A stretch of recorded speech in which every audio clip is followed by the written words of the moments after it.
Assalamualaikum warahmatullahi wabarakatuh.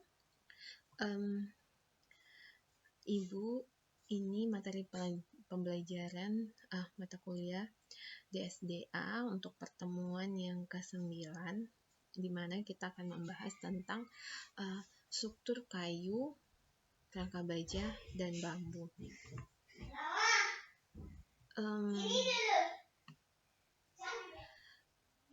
Untuk kerangka baja dan bambu akan dijelaskan di materi selanjutnya. Materi yang sekarang ini yang akan dijelaskan adalah struktur kayu terlebih dahulu.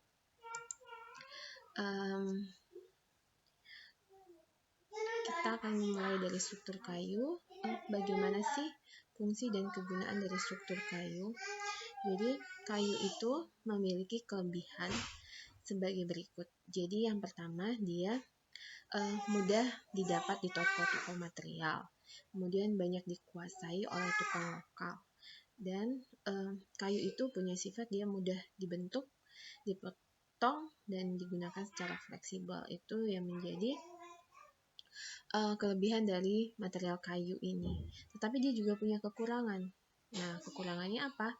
Yaitu dia yang pertama adalah mudah terbakar dan dapat dimakan rayap. Apabila sudah semakin lama, sudah berumur lebih dari 10 tahun, biasanya kayu itu punya usia. Jadi dia kalau udah lebih dari usianya, dia akan dimakan oleh rayap. Kemudian kayu itu juga mudah mengembang dan menyusut. Jadi dapat mengembang, misalnya kalau pada saat panas kayu itu menyusut, tapi dia bisa juga mengembang pada saat dingin gitu. Kemudian bentuk atap dengan konstruksi kayu ini seringkali terbatas karena ukuran kayu itu yang ada di pasaran itu biasanya panjangnya hanya kisaran 4 meter. Kemudian harga kayu ini juga semakin lama semakin mahal karena stok kayu dari alam itu semakin hari semakin menipis gitu. Karena banyak berubah juga lahan dari yang tadinya hutan lindung, hutan produksi yang banyak kayunya, kemudian berubah menjadi lahan perumahan, perkebunan sawit, dan sebagainya. Itu kan akhirnya mengurangi stok kayu di alam. Menjadi kayu itu semakin hari semakin langka. Kemudian menggunakan kayu sebagai bahan konstruksi dan material bangunan. Jadi kayu itu sering digunakan untuk konstruksi bangunan. Jadi dia konstruksi ya, sebagai konstruksi bangunan. Jadi sampai abad ke-20, sebagian besar dari hampir semua bangunan perumahan dan struktur bangun komersial dibangun dengan menggunakan kayu. Karena pada saat sebelum abad ke-20, kayu itu masih sangat berlimpah. Jadi menyebabkan hampir semua struktur bangunan itu, baik perumahan, jembatan, bangunan komersial ringan, pabrik, dan tiang menggunakan kayu solid. Nah, tapi sekarang bahan bangunan lebih banyak menggunakan bahan kayu struktural yang lebih modern, misalnya lantai, dinding, atap, atau konstruksi ringan umumnya dibuat dari papan kayu atau panel kayu. Jadi kayu-kayu itu juga punya kelas untuk bangunan umum. Biasanya kelas yang kuat itu kelas 1, kayu kelas 1. Ada kayu kelas 2, ada kayu kelas 3. Dengan resiko kekuatan terhadap berat yang cukup tinggi. Kemudian awetnya kelas awet 1 atau 2.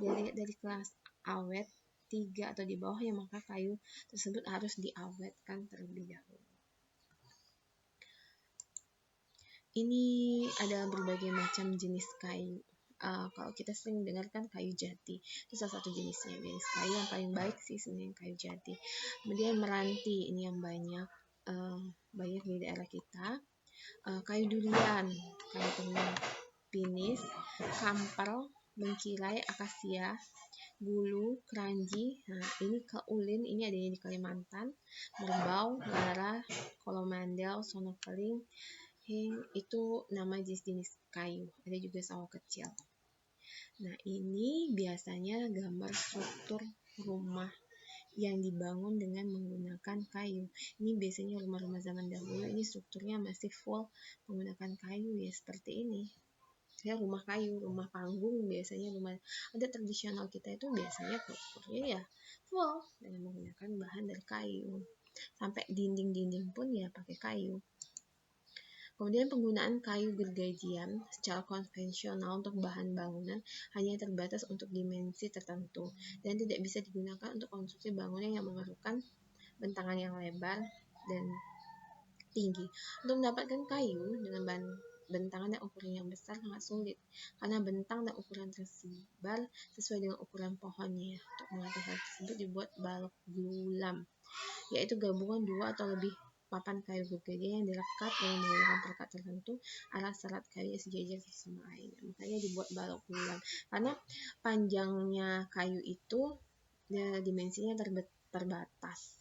Jadi makanya untuk menyambungnya ya dipakai sambungan perekat tertentu sehingga bisa menjadi bentangnya menjadi lebih lebar. Kemudian lantai atau flooring, jadi kayu ini juga digunakan untuk lantai dan sebagai struktur dia juga untuk lantai. Lantai kayu atau mosaic parquet flooring sangat disukai karena selain berkesan estetis, yang kental juga memberikan kesan hangat pada ruangan. Untuk hardwood atau kayu daun lebar sangat disukai dan sering digunakan. Untuk keperluan lantai diperlukan kayu dengan kekerasan tinggi. Beberapa industri mensyaratkan kayu untuk dipilih yang bercoraknya indah, kelas kuat 1-3 dan kelas awetnya 1-2. Nah, ini sekarang kayu yang digunakan biasanya sebagai lantai. Jadi namanya parket. Nah, ini jenis kayu yang dipakai. Jadi memang kesan bangunan kalau lantainya menggunakan parket pasti bernuansa mewah, kemudian lebih berkelas, lebih estetis juga. Kemudian kayu juga dipakai untuk dinding. Jadi untuk dinding bagian luar eksterior selain dengan papan kayu, saat ini lebih umum digunakan kayu lapis eksterior, flagboard atau papan partikel eksterior. Nah, untuk dinding di bagian dalam interior tidak diperlukan persatuan yang tinggi. Untuk pembuatan dinding selain diperlukan kayu yang indah juga kayu stabil dan awet. Untuk berbagai keperluan dipersiapkan mampu meredam suara.